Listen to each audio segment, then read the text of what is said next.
유병헌 씨의 최측근과 일가족이 잇따라 구속된 데 이어서 고강도 조사가 이어지고 있습니다만 유 씨의 행방과 관련된 단서는 아직도 나오지 않고 있습니다. 네, 먼저 기소된 유 씨의 측근들 또 계열사 대표들은 오늘 다시 법정에 섭니다. 특별수사팀이 있는 인천지검 연결하겠습니다. 이종원 기자. 네, 인천지방검찰청입니다. 자, 먼저 유병헌 씨 측근과 가족들에 대한 조사가 계속되고 있는데 어떻게 성과가 좀 있습니까? 네, 아직 이렇다 할 성과는 없는 것으로 전해졌습니다. 특히 이석환, 금수원 상무에 대한 조사가 계속해서 이어지고 있는데요. 어제에 이어 오늘도 구치소에서 불려나와 조사를 받고 있습니다. 검찰은 이 상무가 금수원을 빠져나와 지난 25일 체포되기까지의 과정에 주목하고 있습니다.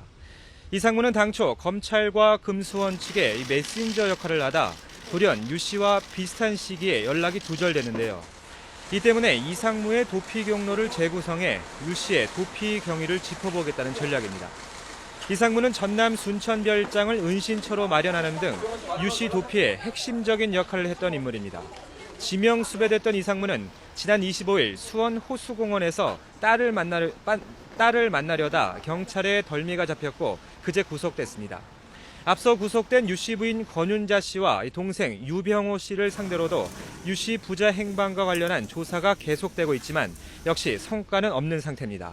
다만 검찰은 권윤자 씨 렌터카에서 확보한 내비게이션 분석 내용을 토대로 탐문 수사를 이어가고 있는 것으로 전해졌습니다. 네, 오늘 유 씨 측근들에 대한 재판이 열린다고요? 네, 오늘 오후 2시 인천지방법원에서 열립니다. 지난 16일에 이어 두 번째인데요. 다만 오늘은 심리가 진행되는 공판기일이 아니라 공판 준비기일입니다. 횡령과 배임 등의 혐의로 기소된 계열사 전현직 대표가 8명인데 이들 사건을 하나로 묶어 심리할지 등이 오늘 결정될 전망입니다. 오늘 법정에는 전현직 대표 8명뿐 아니라 나중에 기소된 이재욱 교수도 서게 됩니다.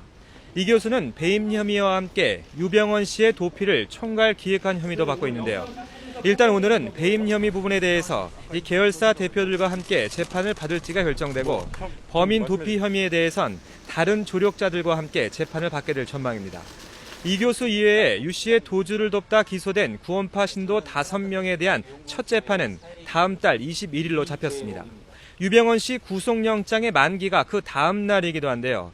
이 때문에 몸통 없는 유병헌 수사의 진퇴 역시 다음 달 안에 결정될 거란 전망이 나오고 있습니다. 지금까지 인천지검에서 YTN 이종원입니다.